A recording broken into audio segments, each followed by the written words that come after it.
Hello friends, welcome to Gunjan's programming world. और आज के वीडियो में हम बात करने वाले हैं टॉप ऐसे रीजंस जिनकी वजह से आपको रिएक्ट जेएस लाइब्रेरी को इस्तेमाल करना चाहिए, या फिर यूं कह लो कि आपको रिएक्ट के अंदर प्रोजेक्ट क्यों बनाना चाहिए।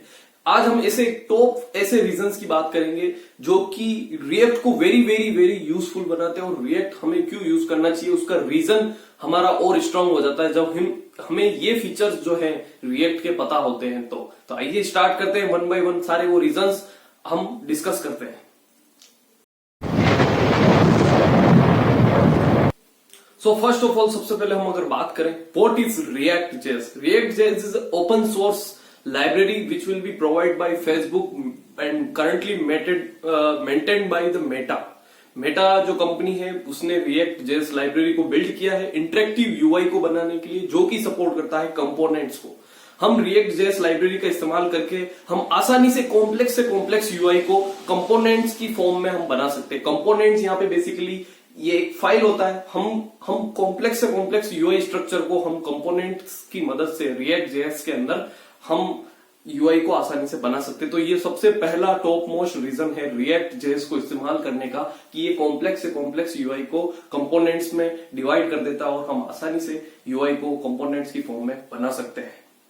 इसी तरह से क्या होता है, जब हम कंपोनेंट्स जब रिएक्ट में यूज कर रहे होते हैं तो कोड की जो रीयूजेबिलिटी होती है, जो कोलैबोरेशन होता है टीम के साथ, वो काफी आसान हो जाता है। कॉम्प्लेक्स यूआई जो होती है वो आसानी से टास्क में डिवाइड कर सकते हैं, हम आसानी से इंटरेक्टिव तरीके से बिल्ड कर सकते हैं, जो कि रिएक्ट का ये काफी खासा अच्छा एग्जांपल है। इसमें जो कंपोनेंट्स होते हैं वो स्टैंड अलोन कंपोनेंट्स होते हैं रिएक्ट के अंदर, जो एक अलग ही लेवल का एक फ्रीडम जो है डेवलपर को मिलता है। इससे काफी आसानी से हम जो है जेएसएक्स के अंदर रिएक्ट के अंदर लाइब्रेरी का इस्तेमाल करते हुए हम इंटरेक्टिव यूआई बिल्ड करते हैं। तो ये पहला जो फीचर है काफी यूजफुल है। तो दूसरे सबसे टॉप रीजन की अगर हम बात करें तो वो है वर्चुअल डोम। ये मेरी नजर में सबसे बड़ा टॉप रीजन है रिएक्ट को यूज करने के पीछे। वर्चुअल डोम क्या करता है कि आपकी यूआई में इफिशिएंटली डायनेमिक अपडेट्स जो रहते हैं, स्टेट के अंदर ले लो या वैल्यू का अपडेट जो रहता है, वो बहुत ही डायनेमिक तरीके से इफिशिएंटली जो है रिएक्ट जेएस जो लाइब्रेरी है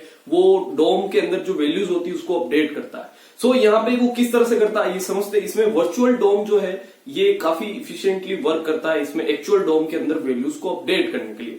एक्चुअली में वर्चुअल डोम जो होता है वो क्लोन कॉपी होता है एक्चुअल डोम का। वर्चुअल डोम जो है वो कुछ इस तरीके से वर्क करता है कि जो एक्चुअल डोम की जो वैल्यूज होती है, डोम बेसिकली क्या होता है, डॉक्यूमेंट ऑब्जेक्ट मॉडल, जो कि हमारा एचटीएमएल पेज होता है, उसकी जो सारी डेटा वैल्यूज होती है उसका एक क्लोन कॉपी होता है वर्चुअल डोम।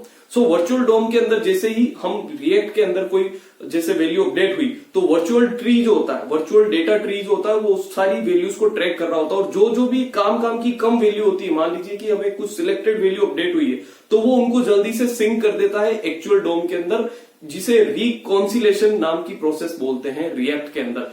दैट्स वाई जो रिएक्ट के जो सारे कंपोनेंट्स होते हैं वो डायनेमिकली वर्क करते हैं। उनमें जो वैल्यू अपडेट्स होती है वो काफी डायनेमिक तरीके से वैल्यू अपडेट्स होती है, जो कि रिएक्ट का ये फीचर उसको सारे जावास्क्रिप्ट के लाइब्रेरी फ्रेमवर्क से डिफरेंट बनाता है। दैट्स वाई रिएक्ट का यूज जो है इस फीचर की वजह से, जहां भी जिस प्रोजेक्ट के अंदर हमें डायनेमिक अपडेट से रिलेटेड जो भी टास्क करवाने हैं, उस केस में हम जो है वर्चुअल डोम से रिलेटेड टास्क करवाने हैं तो हम रिएक्ट का यूज करते हैं। आइए अब इसका एक रियल टाइम एग्जांपल मैं आपको बताता हूं कि वर्चुअल डोम जो हमने टेक्निकल शब्दों में वर्चुअल डोम के बारे में बात की, वो रियल टाइम में किस तरह से होता है। मान लीजिए आप किसी सोशल मीडिया ऐप पर हैं और मान लीजिए आपने एक पोस्ट को देखा है, उस पोस्ट पे 10 लाइक्स है और उसमें कुछ कमेंट्स है। अभी करंट जो टाइम चल रहा है उसके अकॉर्डिंग 10 लाइक्स है, बट उसमें क्या है कि आप उसमें लाइक्स को देखते हुए आप कमेंट्स जब पढ़ने लगते हैं, उस पर्टिकुलर किसी पोस्ट के ऊपर कुछ कमेंट्स है वो पढ़ रहे हैं, पर उतने में किसी दूसरे यूजर्स के द्वारा कुछ लाइक्स और कर दिए, तब जो संख्या 10 थी वो बढ़ के हो गई है 13 हो गई। तो क्या होगा, रिएक्ट के अंदर क्या होगा कि वो लाइक्स उसी समय पैरेलल जब आप कमेंट पढ़ रहे होंगे ना, तो वो डायनेमिकली अपडेट कर देगा 10 से लेके 13। आप उसी वक्त सीन कर पाएंगे कि वैल्यू जो है 10 से लेके 13 हो गई। ये वर्चुअल डोम का एक अच्छा फीचर होता है। ये जो चीज हुई अभी जो कमेंट देखते हुए ऑटोमेटिक जो 10 से 13 हुआ, ये वर्चुअल डोम की मदद से यूआई के अंदर हुआ। ये फीचर जो होता है रिएक्ट के अंदर, वो ये वर्चुअल डोम की मदद से ही होता है।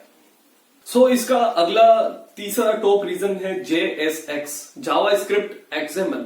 जो ये है HTML लाइक जावास्क्रिप्ट सिंटेक्स जो होता है, रिएक्ट के अंदर हम JSX जब इस्तेमाल करते हैं तो HTML लाइक जावास्क्रिप्ट सिंटेक्स जो है वो काफी नेक्स्ट लेवल हेल्प करता है हमारे को। जो कॉम्प्लेक्स यूआईज के सिनेरियो रहते हैं वहां हमें एक इंटरेक्टिव आसान तरीके से कंपोनेंट बिल्ड करने के लिए JSX की मदद से आप कॉम्प्लेक्स से कॉम्प्लेक्स लॉजिक को आसानी से यूआई के अंदर लिख पाते हैं, आप आसानी से कोड कर पाते हैं, उसे समझ पाते हैं, जो कि काफी इफिशिएंटली तरीके से कम कॉम्प्लेक्सिटी क्रिएट करता है और हम आसानी से बिल्ड कर पाते हैं। जो ये सबसे बड़ा JSX जो है फीचर है वो ये है।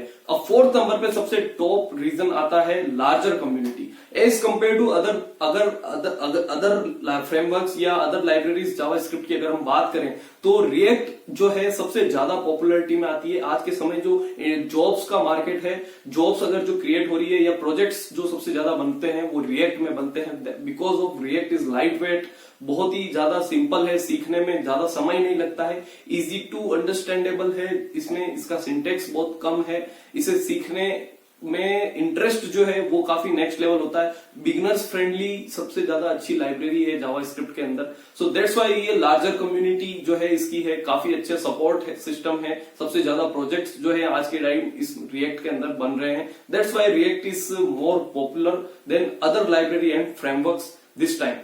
और इसका जो सबसे ज्यादा जो यूज है वो रियल टाइम डायनेमिक अपडेट्स वाले जो एप्लीकेशन होते हैं उनमें रिएक्ट का खासा यूज हमें देखने को मिलता है। फिफ्थ नंबर पे टॉप रीजन आता है इसका easy to integrate with other libraries. React जो है एक ऐसी लाइब्रेरी है जो आसानी से किसी और अदर लाइब्रेरी के साथ इंटीग्रेट हो सकती है। आप रिएक्ट नेटिव में इसका अगर आपको एक बार रिएक्ट सीख जाते हैं तो आप रिएक्ट नेटिव के प्रोजेक्ट्स भी आसानी से समझ सकते हैं। तो रिएक्ट नेटिव भी काफी पॉपुलर एक फ्रेमवर्क है जो कि आप इस्तेमाल कर सकते हैं।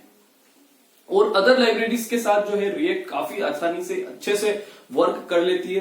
सो दैट्स व्हाई ये कुछ टॉप रीजंस है जिसकी वजह से आपको रिएक्ट, अगर जावास्क्रिप्ट आपको आती है तो आपको रिएक्ट जेएस में अंदर जो है लाइब्रेरी का इस्तेमाल करते हुए आप प्रोजेक्ट्स बना सकते हो। और that's why React is very very very popular. So that's it for the video. मिलेंगे अगले वीडियो में, तब तक के लिए keep coding and unlock the world of programming with Gunjan's programming world.